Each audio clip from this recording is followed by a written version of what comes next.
Buonasera, benvenuti al nostro telegiornale. Vediamo i titoli di questa edizione.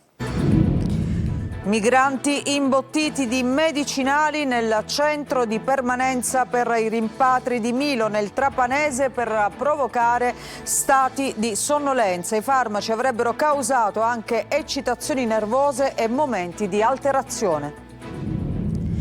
Fatali, 3 coltellate al collo e quanto emerge dall'autopsia sul corpo di Francesco Spataro, ucciso dal suo coinquilino in via San Polo a Palermo. Il presunto assassino avrebbe dovuto scontare una condanna a 3 anni e 10 mesi di reclusione per un'aggressione avvenuta nel 2023. Se tornate a chiedere il pizzo vi denunceremo e tornerete in carcere. A Palermo i messaggi ai boss scarcerati compaiono anche a Tommaso Natale e Sferracavallo, anonimi gli autori degli avvenimenti anti-racket. Ancora spari a Catania, 7 bossoli sono stati trovati nel quartiere Cibali.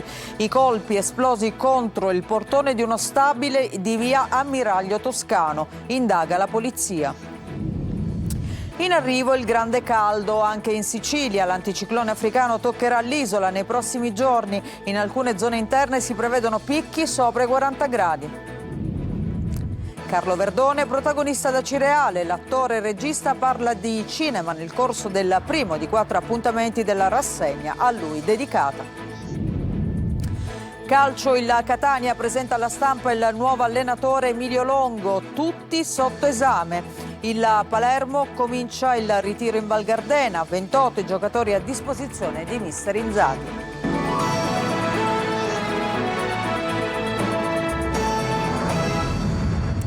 Apriamo questa edizione del nostro telegiornale con questa sconcertante verità che emerge dalle indagini della squadra mobile sulla rivolta dello scorso 8 settembre al centro di permanenza per il rimpatrio di Milo a Trapani. La somministrazione di psicofarmaci ai migranti. Questa cruda verità arriva dal racconto di un ragazzo tunisino che è stato messo a verbale dagli investigatori della mobile, indagato assieme ad altri di danneggiamento. Sentiamo Laura Spanò.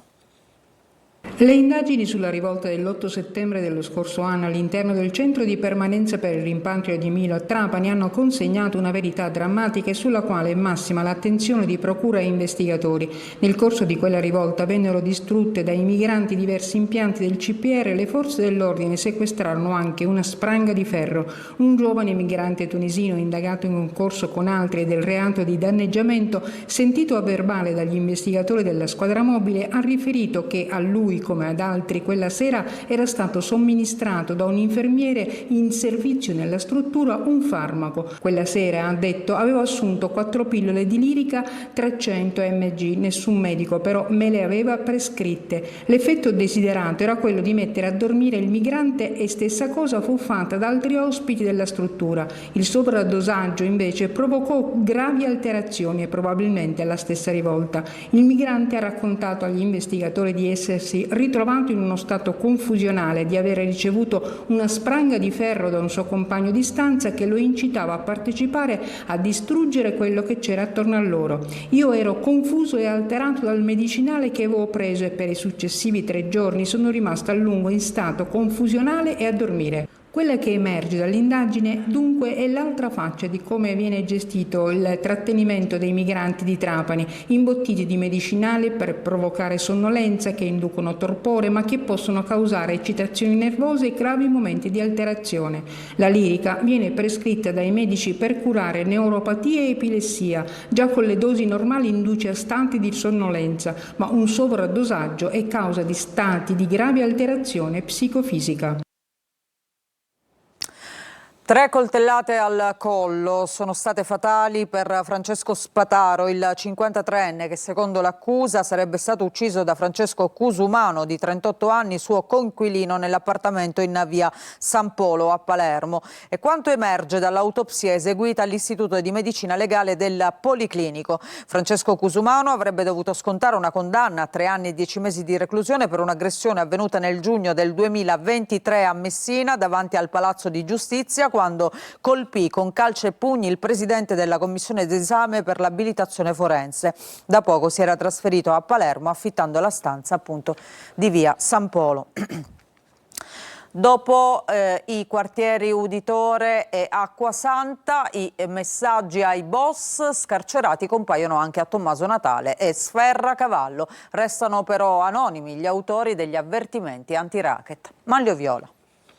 Ai boss condannati per mafia e scarcerati, bentornati. Ci auguriamo che il carcere vi abbia rieducati. Tuttavia, se proverete a chiedere il pizzo, noi vi denunceremo e voi tornerete in carcere. Il messaggio è chiaro e senza fronzoli. Arriva anche dal quartiere Tommaso Natale e nella borgata di Sferracavallo. Nuove cartoline con messaggi indirizzati proprio ai boss scarcerati sono infatti apparse nei quartieri teatro degli ultimi episodi intimidatori. Si tratta della duplicazione di un'iniziativa già vista qualche giorno fa nei quartieri Uditore, Passo di Rigano e Acquasanta. Oggi i medesimi adesivi sono comparsi dove nelle settimane scorse si sono verificati gravi episodi di intimidazioni a imprenditori e commercianti e danneggiamenti. Presi di mira dal racket del pizzo la pizzeria Ulisse e il ristorante Brigantino, mentre decine di altri hanno ricevuto minacce e richieste estorsive senza però danni fino ad ora. Restano ancora anonimi gli autori dell'iniziativa, che non sarebbe da ricondurre a nessuna delle associazioni anti-racket già note, compresa Dio Pizzo, che nacque proprio da una campagna simile ormai anni or sono. Per l'operaio di Campobello di Mazara, Andrea Bonafede, la Corte di Cassazione ha confermato la pena a 6 anni di reclusione. Secondo la Procura, Bonafede, omonimo e cugino del geometra che prestò una delle identità usate da Matteo Messina Denaro, non era un semplice favoreggiatore ma un vero e proprio uomo di fiducia del boss e perciò appartenente a Cosa Nostra. La Cassazione ha rigettato il ricorso delle parti civili, tra cui il comune di Campobello di Mazara. Andiamo a Catania, ancora colpi d'arma da fuoco, 7 bossoli sono stati trovati in via Ammiraglio Toscano nel quartiere Cibali. La polizia indaga dopo i fori che sono stati trovati sul portone di uno stabile. Roberta Lunghi. Ancora spari a Catania, questa volta nel quartiere Cibali, dove poco prima della mezzanotte di ieri sono stati esplosi alcuni colpi d'arma da fuoco in via Ammiraglio Toscano. Gli agenti delle volanti della questura hanno trovato sull'asfalto 7 bossoli. I rilievi della polizia scientifica hanno poi accertato diversi fori sul portone di uno stabile vicino, proprio compatibili con i proiettili esplosi. Un nuovo episodio che si aggiunge alla lunga scia di sparatorie che interessa il capoluogo etneo. Solo nell'ultima settimana è il 3° caso registrato, dopo quello avvenuto nel quartiere San Leone. Dall'inizio dell'anno sono oltre 20 gli episodi con arma da fuoco segnalati in città. Tra i più gravi, il ferimento di 3 giovani in piazza Beppe Montana. La squadra mobile ha avviato le indagini per ricostruire la dinamica dei fatti e identificare gli autori. E sempre a Catania è stato arrestato un rapinatore seriale di B&B nel centro storico. Manometteva il tastierino per l'accesso nelle strutture e rubava valigie ed effetti personali dei turisti. Giusy Lazzara. Si era specializzato nella manomissione delle tastiere per l'accesso ai B&B del centro storico di Catania. Lo vedete che addirittura stacca il dispositivo e poi entra per rubare valigie e quanto i turisti avevano lasciato dentro le camere. La polizia ha individuato da queste immagini il rapinatore seriale che nei mesi scorsi aveva messo a segno diversi colpi. L'uomo è stato arrestato anche per un altro furto, questa volta con un complice dentro un supermercato di Viale Regina Margherita. Avevano rubato pelati, carne e perfino dolci. Notati dal personale di vigilanza che aveva chiesto l'intervento della polizia, i ladri, invece di fermarsi e restituire i prodotti, hanno investito il vigilantes con un carrello e poi sono fuggiti. Il complice è riuscito a scappare mentre il rapinatore è stato bloccato e trasferito in carcere. Siamo a Catania ma cambiamo argomento, parliamo invece della vertenza nel sito di Pfizer dopo l'annuncio di 330 esuberi. I dipendenti si mobilitano con un sit-in nello sciopero ma resta la rabbia, anni di sacrifici e adesso l'azienda ci dà il ben servito. Sentiamo. La nube nera dei licenziamenti aleggia sul sito del colosso della farmaceutica Pfizer di Catania, esuberi per 330 dipendenti, ai quali si aggiungono altri 40 dell'indotto con Amstrad. 2 linee di produzione cancellate, che vuol dire l'out per professionalità acquisite nel tempo. Maestranze che ogni giorno siamo presenti a portare avanti ricchezza per questa azienda che oggi ci sta dando il ben servito. Molti di questi lavoratori, come me per esempio, abbiamo 20 anni di anzianità ed oltre. Abbiamo messo le basi, una famiglia grazie a questa azienda, e adesso ci vediamo catapultati in una procedura che ha del surreale. E i dipendenti si mobilitano il 17 con un sit-in davanti all'azienda, il 22 sciopero e presidio a Roma durante l'incontro dei sindacati al Ministero delle Imprese e del Made in Italy. Pfizer se ne sta andando perché evidentemente ha deciso da tempo di lasciarci, perché non ha mai investito seriamente, ha fatto solo dei piccoli investimenti per renderci al minimo adeguati a quelle che sono le richieste delle normative attuali, niente di più. Sempre a Catania annunciati 28 esuberi alla Multiservizi, la partecipata del comune che si occupa di manutenzione verde. Questa volta si tratta di un programma di accompagnamento volontario all'esodo per chi è vicino alla pensione e non ha la qualifica professionale idonea per svolgere la mansione richiesta dal contratto.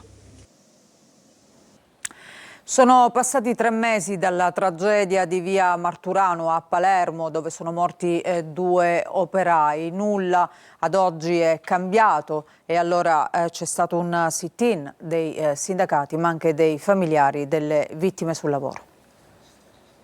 A pochi giorni dall'ennesimo grave incidente sul lavoro avvenuto a Belmonte Mezzagno, nel Palermitano, torna alta l'attenzione sul tema della sicurezza. A 3 mesi dalla tragedia in cui persero la vita 2 operai, i sindacati si sono riuniti oggi in via Marturano per chiedere interventi concreti. Non basta più indignarsi, non basta più stupirsi. Il mancato rispetto delle norme sulla sicurezza sembra stia diventando la normalità nei luoghi di lavoro, denunciano i rappresentanti sindacali insieme ai familiari delle vittime. Vogliamo con forza avviare un percorso che veda un rafforzamento dei controlli nella nostra città e nei nostri cantieri, perché lo abbiamo già visto in queste settimane come nelle alte temperature, nonostante sia stata emanata una ordinanza specifica, si continua a lavorare senza rispettare queste norme. In via Marturano oggi presente anche la sorella di Daniluk Miai, l'operaio rumeno morto assieme al collega Nayai Jaledin, e la moglie poi di Giovanni Gnoffo, altro lavoratore che ha perso la vita mentre lavorava in un cantiere. Dobbiamo sapere chi è colpevole,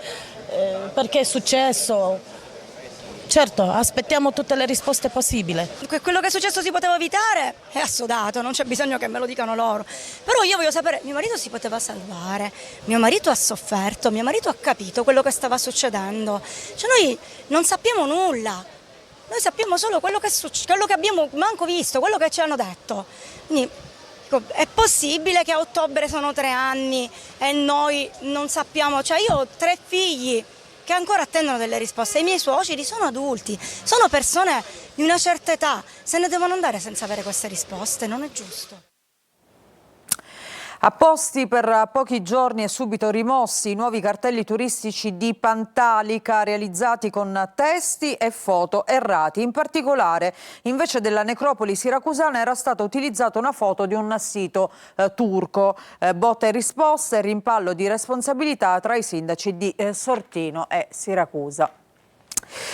E adesso ci dobbiamo preparare per il grande caldo, perché in Sicilia arriva l'anticiclone dal Nord Africa con picchi di oltre 40 gradi. Francesca Loi.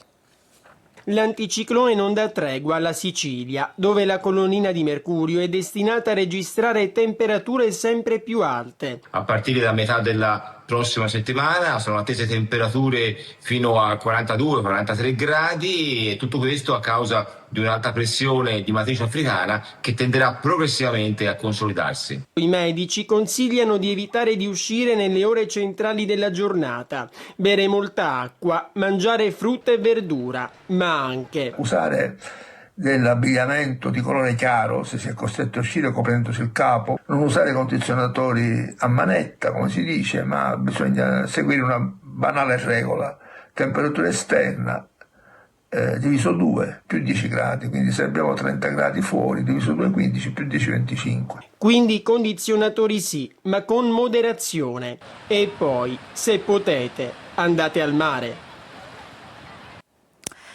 4 studenti del liceo Boggiolera di Catania conquistano il titolo mondiale di robotica in Corea del Sud. Un successo costruito con talento, tanto lavoro e la presenza di docenti attenti e poi la soddisfazione di vincere proprio nel paese dove l'intelligenza artificiale è di casa. Eva Spampinato. Good morning everyone. We are Team Revenant from Italy. Loro sono Emma, Andrea, Simone e Giovanni. Insieme formano i Revenant e da qui, dalle aule del liceo scientifico Boggiolera di Catania, hanno conquistato il tetto del mondo. Per ottenere il titolo mondiale di robotica sono volati sino in Corea del Sud, dove si sono confrontati con 3.000 studenti provenienti da tutto il mondo, vincendo la RoboCup Junior nella categoria On Stage Advanced. Per quanto io ci potessi sperare, non me l'aspettavo nemmeno io.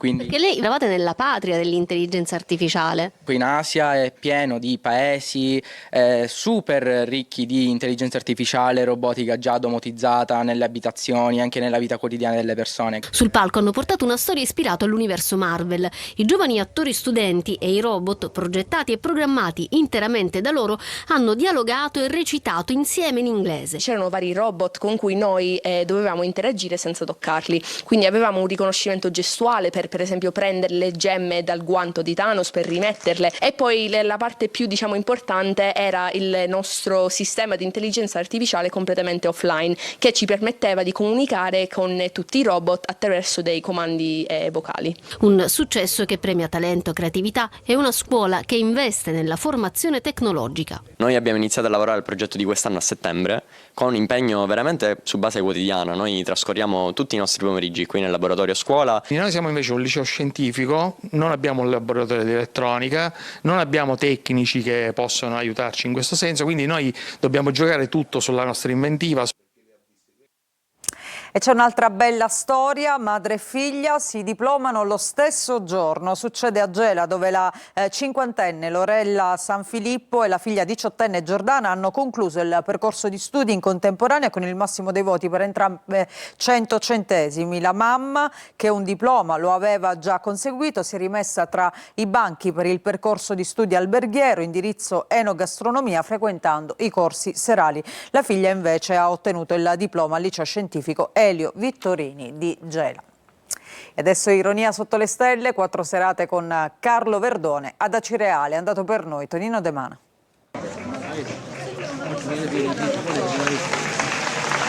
4 serate con Carlo, iconico ed ironico Verdone, ha conquistato Acireale, che ha fortemente voluto una rassegna con uno dei volti più autorevoli del cinema italiano. Bagno di folla a Villa Belvedere per la proiezione del film Gallo Cedrone, fortunata pellicola del 1998, poco prima immancabile sguardo verso lo Ionio e simpatico siparietto con la stampa. La sua permanenza in Sicilia quanti farmaci ha portato, visto che è riconosciuto la sua fama di ipocondriaco? No, ma non sono ipocondriaco. Ecco, vedi, questa è una cosa, bisogna levarsela di torno.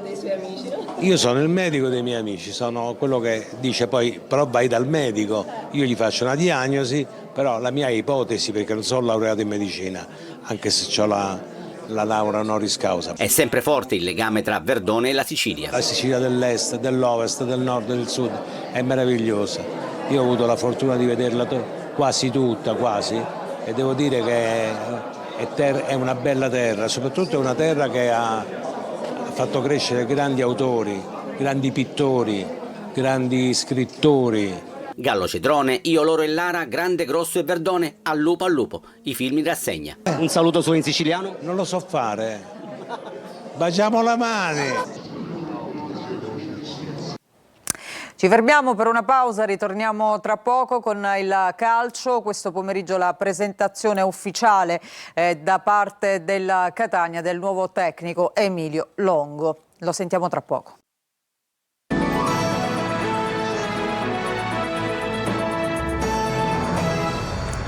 Seconda parte del nostro giornale, adesso il calcio, parliamo della Catania. È stato presentato il nuovo tecnico Emilio Longo. Da lunedì prossimo ci sarà anche il ritiro al Massimino della squadra.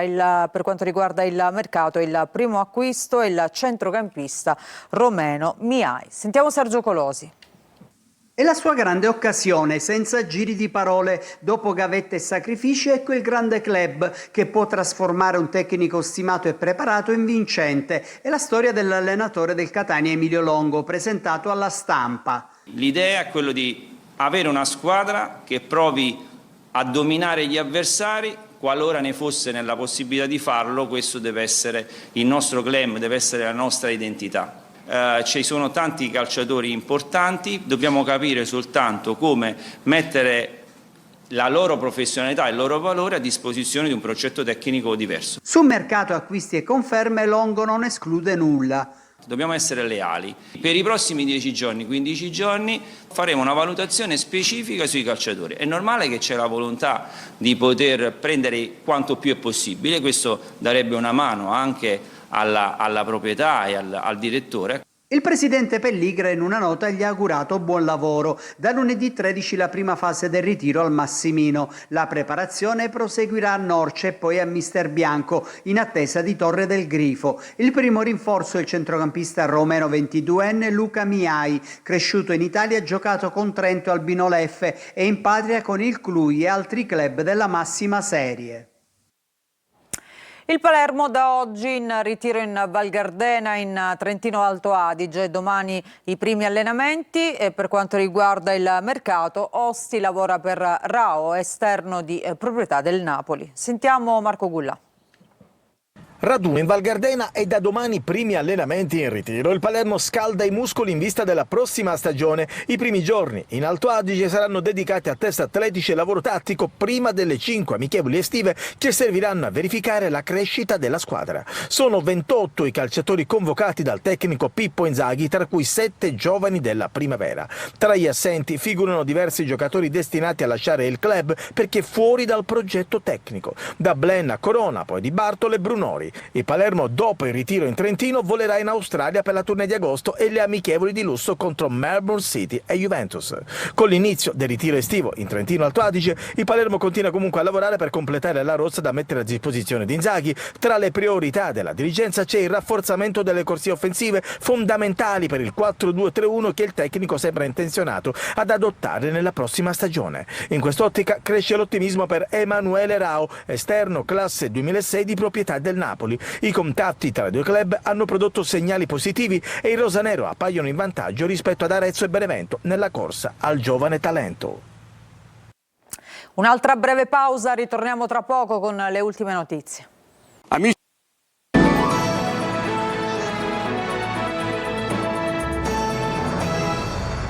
Bentornati, prima di chiudere c'è una notizia, si terrà il prossimo 22 settembre davanti al Tribunale di Caltanissetta il processo per corruzione per un atto contrario ai doveri d'ufficio al deputato regionale di Forza Italia Michele Mancuso e al suo collaboratore Lorenzo Gaetano Tricoli. Lo ha deciso il GIP su richiesta della Procura. Secondo l'accusa il parlamentare avrebbe ricevuto complessivamente 12.000 euro per favorire un'associazione destinataria di finanziamenti pubblici regionali per 98.000 euro per l'organizzazione di eventi e spettacoli nel Nisseno. Con questa notizia ci fermiamo, grazie per averci seguito, una buona serata a tutti voi.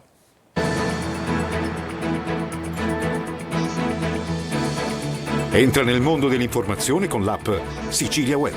Resta sempre aggiornato con le news e le live in diretta.